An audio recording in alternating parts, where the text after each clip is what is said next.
Thank you for tuning in to the 2 Pennies to 2 Cents podcast. I am your man Nino.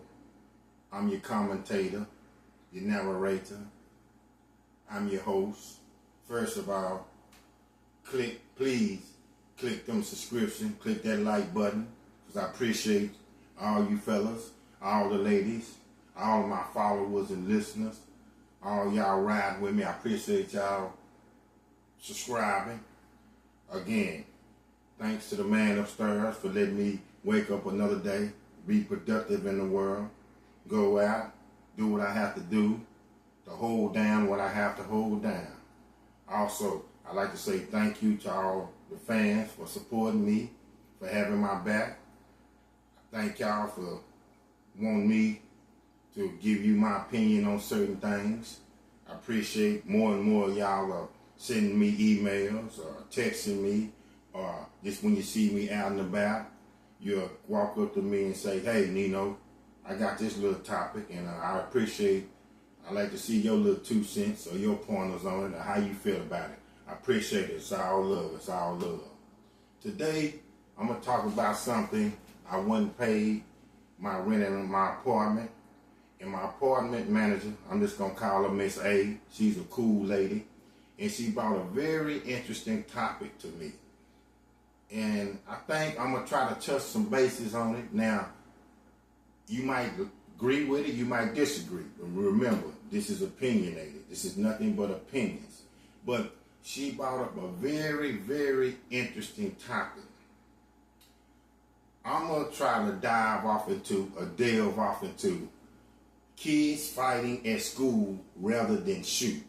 Let me say that again. Kids fighting at school rather than shoot. First of all, I don't condone none of it. But one is better than the other. See, you have two bad choices right there. But I believe one is definitely better than the other. And so I'm going to try to get my little old opinions on it and then just see what you people think. Hit them thumbs up if y'all feeling what I'm saying. If you're not, hit them thumbs down. Again, it's all love. It's not no problem. While school fights are a serious issue that can disrupt the learning environment, it's crucial to remember that the vast majority of student conflicts do not involve weapons or escalate to the levels of shooting. Focusing on de-escalation and conflict resolution strategies is essential for creating a safe and positive school environment. You don't want now one of them with your kids, but from when you first have your child till he got 3 or 4 years old, till he could walk or whatever, you don't want your child to be no coward too. So if your child faces a fight, or if he faces conflict, I believe it's cool for your child to fight. Now, again, I don't condone now one of them, but it is so crazy out here with how people can get their hands on guns and do damage. Grown-ups, teenagers, adolescents can get their hands on guns. And guns, when you get your hands on them, don't end up but being something that's not going to be a very good ending. Nobody needs guns in their hand. The police, yeah, they have the authority to carry the guns. And of course, they abuse their authority too. But I'm talking about civilians, regular people, kids. If I would have to make a decision out of either one, let your kids fight it out. Remember when you was growing up? I can remember when I was growing up. Oh, I'm old school. We would have conflict, or we would have a problem. We would put them boxing gloves on. We would squabble it out. And the next day, we'll live to talk about it. Because, again, when you're dealing with guns, whether it's old generation, young generation, the younger generation, guns end up fatalities. Guns is not no good ending with a gun. Guns, no way can be the answer, especially when we talking about kids, adolescents, maybe teenagers in school. But let them just fight it out. Let them just squab it out. And even if they don't even want to, squab it out, and then even if they don't even want to be cool the next day, they want to forever be disassociated, or they don't want to associate with each other, that's cool too. But what I'm trying to say is, and I think I'm kind of getting what Miss A was talking about, you can live another day. A lot of people, a lot of suckers that run and get guns, where it's young kids, teenagers or whatever, they don't got no squab in them. They cowards. Take that beating. If you mad enough to bowl your chest up, and if you bad enough to talk a lot of crap, if the dude gets you, and I'm going to talk about ladies, if two females fight and one female gets this female, just take the whooping, take the beating. I know you have injuries, and I know now it's the 21st century again, and everybody is short-tempered. Everybody doesn't want to get dusted up, but take the whooping. It'll be all right. Y'all don't have to be friends no more, but a lot of times you can still be friends. Guns doesn't do anything but end up either in the hospital for a long time, dead, or somebody is going to jail for a long time. Why do kids fight? Lack of conflict resolution skills. Many students, particularly younger ones, haven't developed the skills to resolve disagreements peacefully. They're kids, so they're high energy, high octane. They are still maturing. They're not full developed yet. But one thing, from when you're premature to you slowly growing into development till you grown, you know how to defend yourself, protect yourself. It's not nothing wrong with fighting if it's just to protect yourself. If the choice again was, let's put them up, let's swing from the shoulders, or let's go get some guns and shoot it out, swing from the shoulders. We are having enough deaths from the rappers, from regular civilians. I have seen already in 2025, where I stay in Texas, this surrounding area and region, what guns have done. People are falling off the face of the earth because when they get in a disagreement, they want to get a gun. Nobody wants to take, and I'm just going to point blank say this, an ass whooping no more. They refuse to. And you know what? The crazy thing about it is, a lot of these so-called people that go get guns can swing. You know, you look at them from a distance, or you walk up and look at them, they look like whether it's a woman or a man, they can't defend themselves. But social media and everything else has built up guns so much that everybody, when it comes to just a disagreement or come to something that, okay, we got a problem now, they want to go get a gun, they want to go get a clip or a magazine, and they want to shoot. And that even goes from the kids. The kids are our future. It's no way 12, 13, 15-year-old kids getting in a disagreement, or even younger than that, 7, 8, 9, adolescents need to be thinking about when they get in a disagreement, go and get a gun. Swing it out, squabble it out, fight it out, move on to the next day. I guarantee you, it's still some kids that'll squabble it out, next day they'll forget about it and become friends. Them guns ain't to be played with, and they are not needed for kids in school. Bullying and self-defense.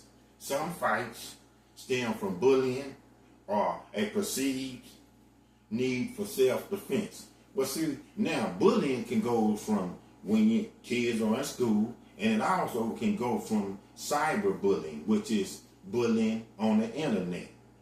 And I'm going to tell you another little point where a lot of these young kids are getting their hands on guns because what they do, they get their parents' information.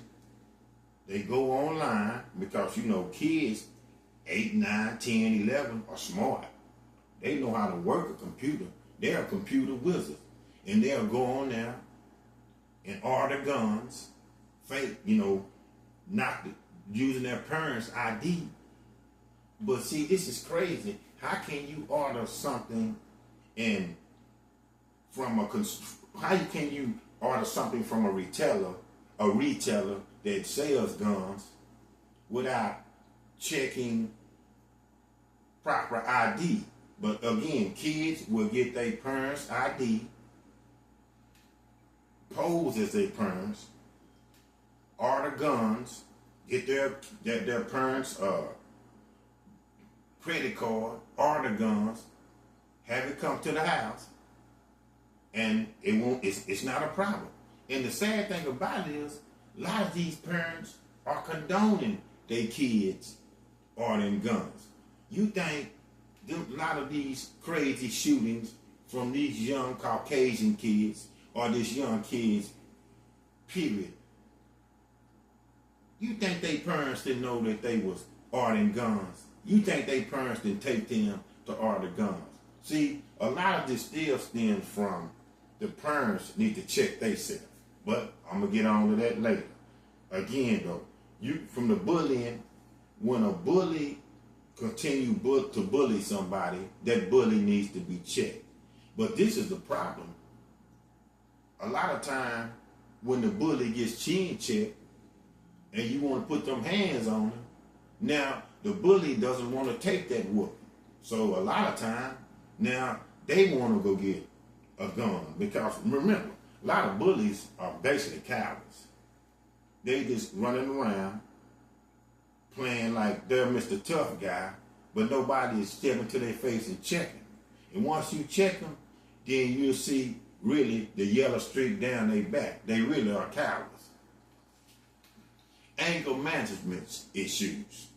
Difficulty controlling anger and managing stress and continue to see aggressive behavior. Let me repeat that again. Anger management issues. Difficulty controlling anger and managing stress and continue with aggressive behavior. A lot of young kids get anger management because they pick that up from their household.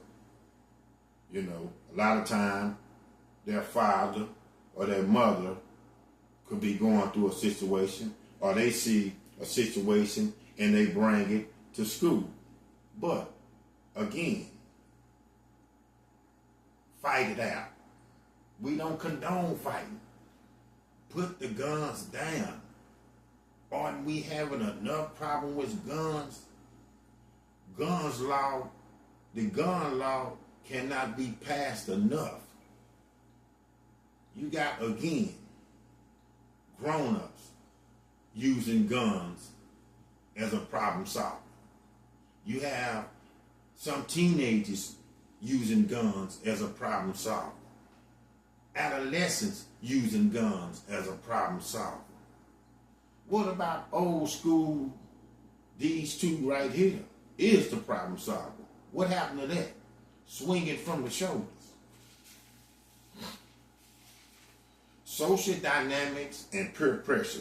Students may get caught up in peer pressure or seek attention through fighting.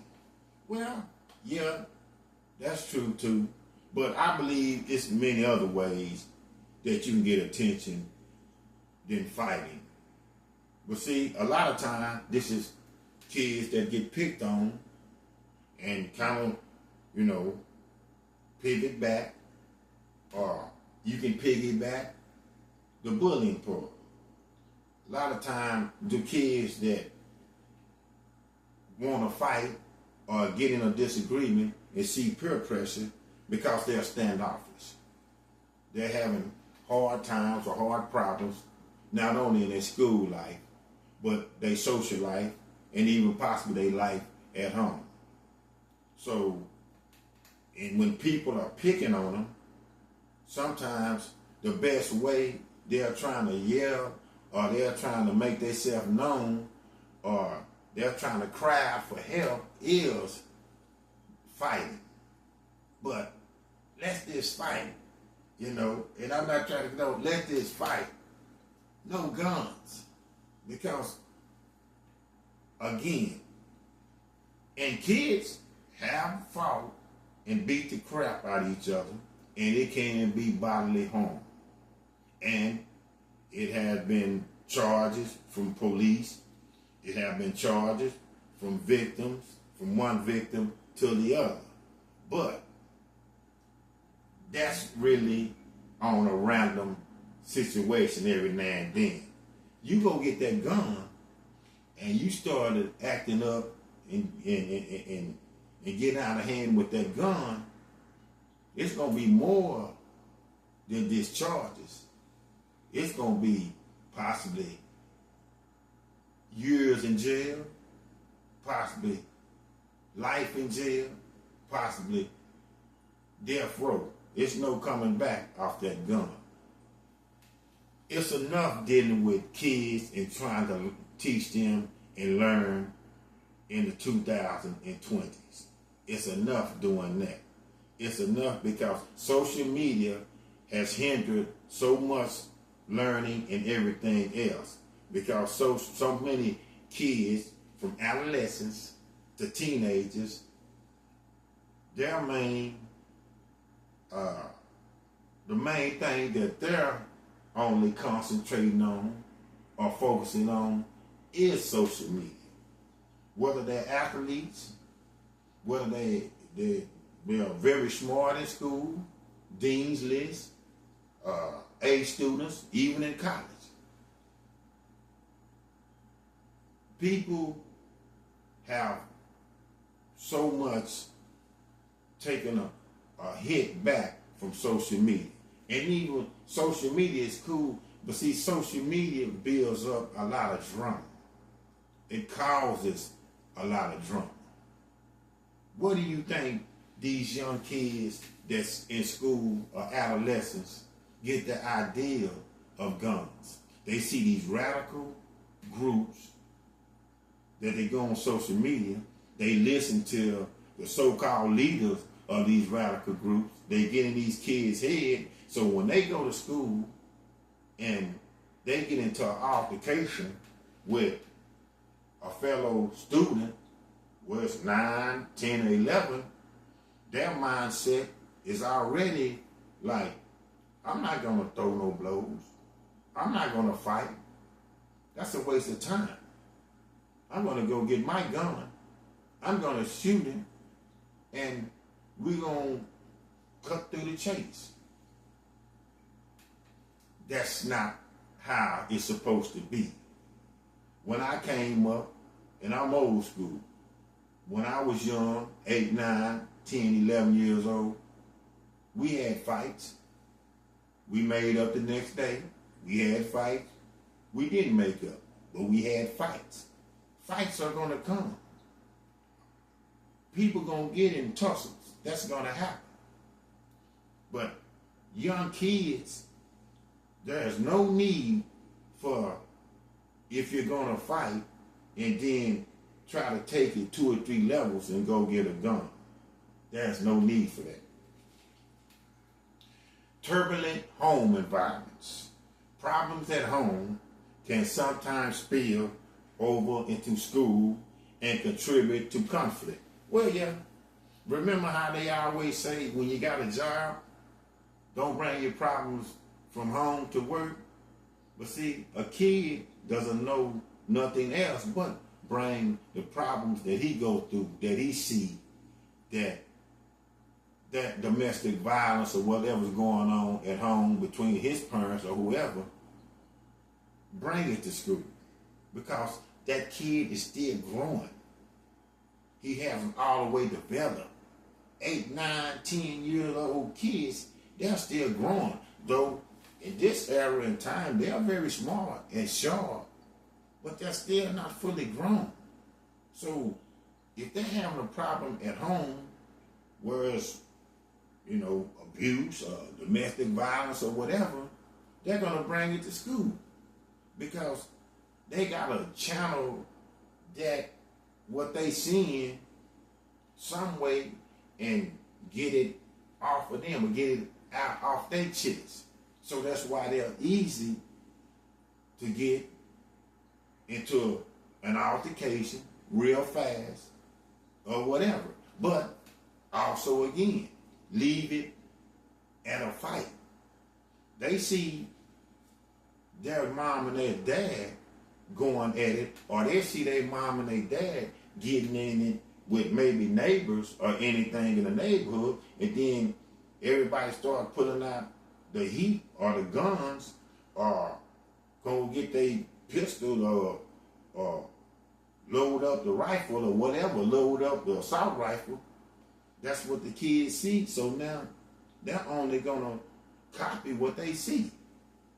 So, and I know parents today and everybody talking about, I'm too old to fight. I'm not going to go through all that. I'm not going to get dusted up. But you got to remember, if you get into things in your neighborhood or you get into kind of hassles in your neighborhood with your neighbors and everything, your kids are watching too. So if you can't de-escalate it and just come to a truce, and everybody like, well, we're going to let that go. Go and get guns and now having an all-out fiasco. It's not only a problem that you and the neighbors have because somebody can get hurt, but now your child is 8, 9, 10 years old, taking that to school, and when they get into it with, like I say, a fellow classmate or whatever, they're going to act the same way you act. They're going to I'm going to get a gun because that's how I'm going to handle that, because that's how my parents handle it, or that's how whoever I'm living with handle it. What can be done to prevent and address fights? You really can only do so much. Fights are going to happen. You can probably practice, or you probably can have preventive measures that try to stop fights, but sooner or later a fight is going to happen. But keep it at a fight. See, this podcast is basically saying we know that it's going to be some mess going. It's going to be some disagreements again. We know it's going to be some hot under the collar. It's going to be somebody is going to get into it. But leave it at, if anything, just a fight. Don't take it to a pistol. Don't take it to bullets. Don't take it to shooting. Because there's no good end coming when it's going to be shooting. It's no good end. Especially young kids.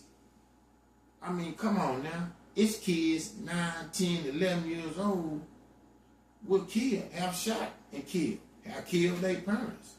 And the sad thing about it is they get into a tussle with one of their fellow classmates, kill them. Well, this could have been a fight. Now, the big thing everybody going to be saying, well, will he get tried as a grown-up or will he get tried as an adolescent? But my whole problem is, my whole thing with it, if you can squeeze that trigger, if you can pull that piece out and aim it and squeeze that trigger and shoot somebody, your fellow classmate or your fellow students or whatever, then you should get tried as an adult. You want to get down like an adult, you get tried like an adult. Mom and dad, don't be crying now, because You should have been monitoring that. You got to watch your kids. That's another thing. People are not observant enough. Conflict resolution programs. Implement programs that teach students effective communication, empathy, and conflict resolution skills. Teach students how to talk. If it's going to be a big fight, a lot of time, the best way to stop the fight, the best way to cease the fight is just talk. Because a lot of time, it was just a big misunderstanding. That's all it was. Tempers flared, people was heated, kids was heated, a bad understanding, and then at that point, because I done been there, once you up here, you turned up, a lot of time you need to take a deep breath and sit back and assess instead of just going off the deep end. But when you're mad, and like I say, you done took it up here, all you see is I want to hurt somebody. And I want to hurt somebody bad. So, again, try to communicate. Try to feel like, okay, if I do this, fighting is one thing. But we can kind of get over this. But if I go get this gun and I'm having a fight, and I shoot my fellow student or this fellow person, or one adolescent shoot another adolescent, or a teenager shoot another teenager, and one of them dies, you not only done hurt that teenager, you done hurt their family, and now you done hurt your family, because you could possibly kill that teenager or that adolescent. Okay, now you done hurt their family because they done lost a loved one, and now your family is also suffering because they know your outcome is going to be forever locked up in jail, could get the death penalty, but you're no more coming home. You're finna go away forever. So, have to have empathy, respect, communicate. You can always tone it down. Because again, it might just been a big misunderstanding while y'all was ready to tangle and get at it. Early intervention. Early intervention. Again, early intervention. Address bullying and anger management issues early to prevent escalation. Well, you should see bullying. You should stop bullying, and you should put a halt to bullying quickly. You got to read body language for bullying. See, one thing I always try to teach to my grandson, and I have always taught to my son, read a person's body language. Be observant. Don't be so caught up in doing something wherever state of mind you in, you not being observant. And the thing about being observant, you don't have to talk to be observant. Another thing about being observant, you can play crazy and be observant, but read a person's body language. Because what you can do is detect that, and before it get out of hand, you can stop. You can be the smart one and get away from it. That's not being a coward. That is diffusing a problem. And a lot of times, remember, it takes more than one, 2, 3, 4, 5, or more than one for a problem to brew, to heat up, to be at a boiling point, and that's out of control. Safe and supportive environment. Create school environment where students feel safe, respected, and valued. Well, see, that comes within the counselors, the principal, the teachers, and all. But still, again, they can't watch everything.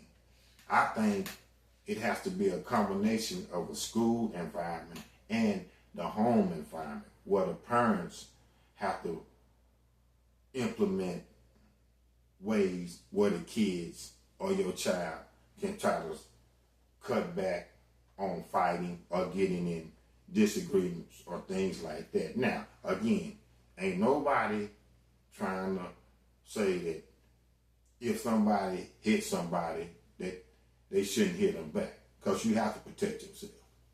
You have to protect yourself. You don't let nobody run over you.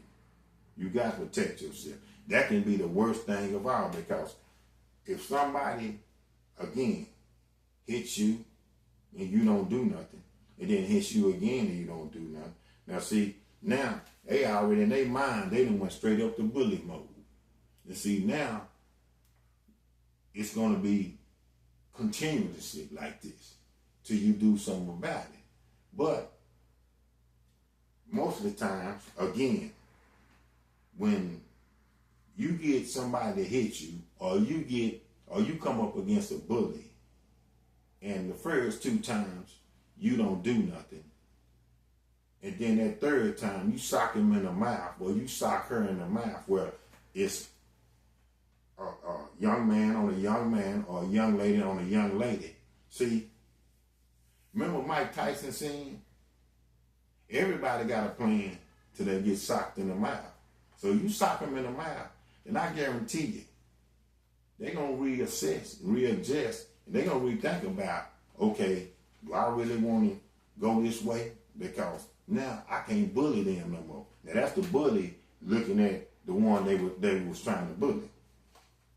Adult intervention. Train staff to de-escalate situations and intervene effectively when fights occur. Well, that's where you got to have hall monitors. That's where you have to have people steady watching. Some schools have a group of grown-ups that look out this for that. But see, it's still hard because a fight can occur and start up anywhere. The girls' bathroom, the boys' bathroom, the gymnasium in one of the classes. So I believe the school, the principal now have to work around the clock all the time to try to have preventive measures for that. Disciplinary consequences. Ensure that the students understand the consequences of fighting and that these consequences are consistently applied. I think students know that. I don't think nobody really just want to come to a fight or want to come in to a situation and just say, all right, I want to fight. Unless now you got a couple of students that one student may be jealous of another student or just got it out for another student, or it's something that one student think that other student done to them that wasn't cool. But students know basically about the consequences of what's going to happen at school when they get into fights. But fights are going to happen. Again, we're going to get back to the main topic of this. Fights. Not going and get a gun and coming back and shooting up not only the student that the one student got into the fight with, but possibly shooting up the whole school, injuring and hurting innocent bystanders. You don't need that. Fight it out.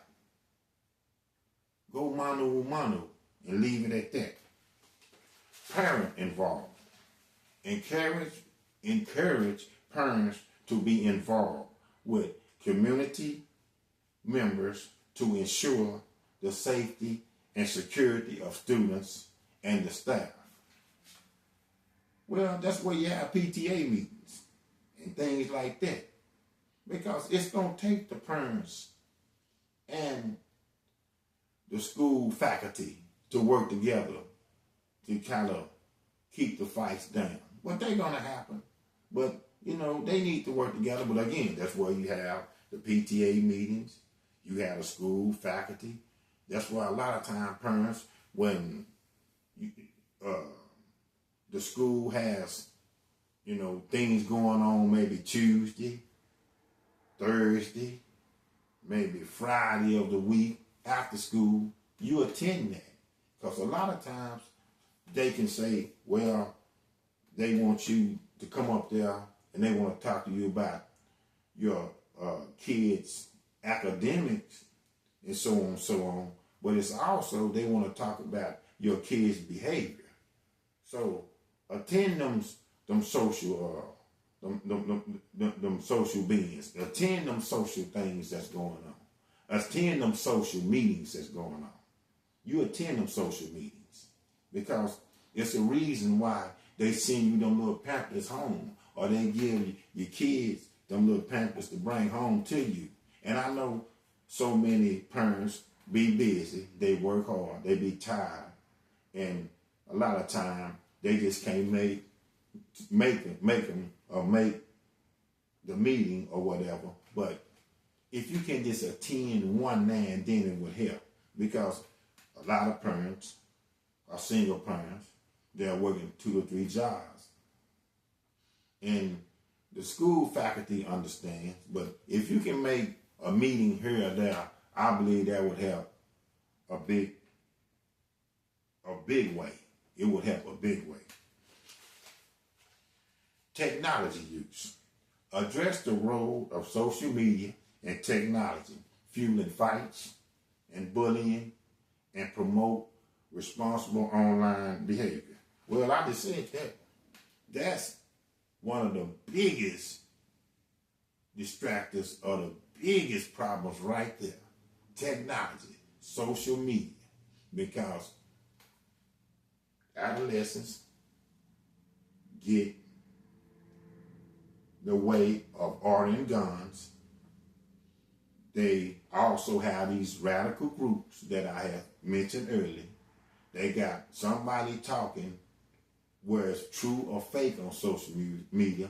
And a kid is very influential. So all you need is somebody filling their head up with a lot of BS, and they going to play it out. They're going to play it out to the fullest. Social media is one of the biggest problems with this. That's why it is so much gunplay and so on. And I'm talking about not even in this school. Social media has terrorized social media much as it is cool. A lot of social media has been a mold to a lot of these big problems we have in the world. Because a person will turn on social media, and where it's make-believe or where it's concrete or true, they live their whole life through social media. And half time, the people on social media, life ain't worth jack.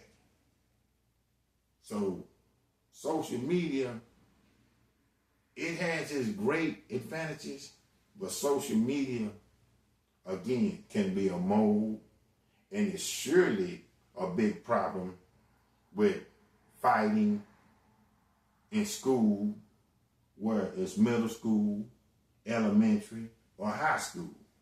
Because now, that's the big instigators of a lot of these kids, even past fighting. They gonna pump them up to go get guns. And when they pump them up to go get guns, the kids gonna react. Go up and down.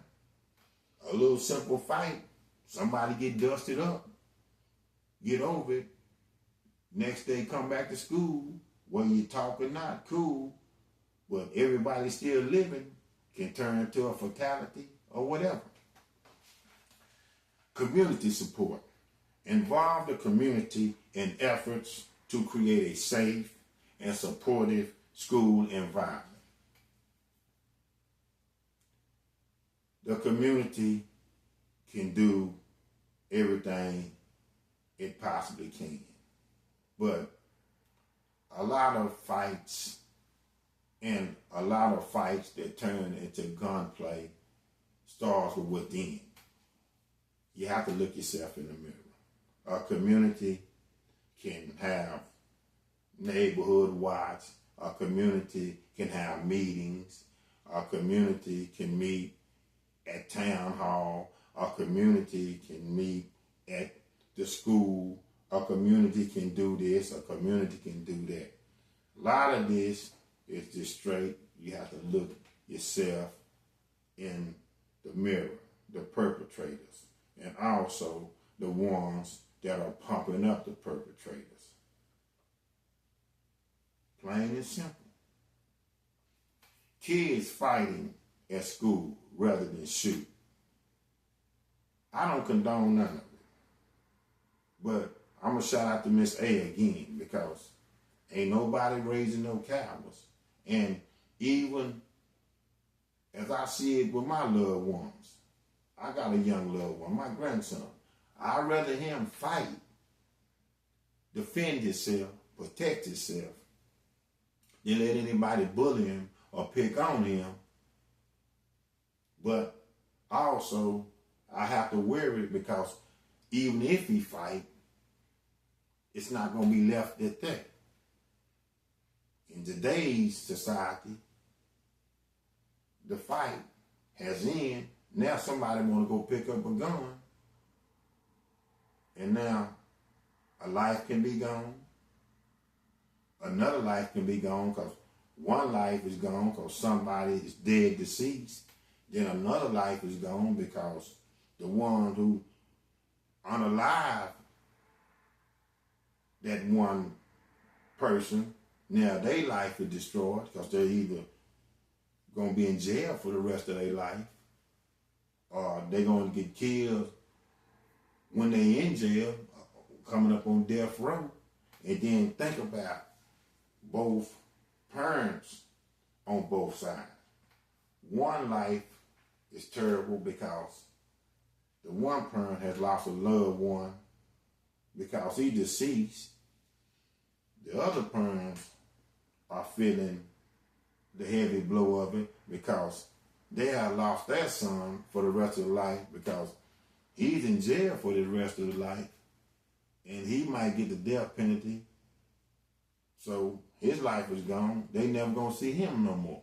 So he might as well be dead or unalive. 2 pennies, 2 cents, Nino, the podcast. Thank you.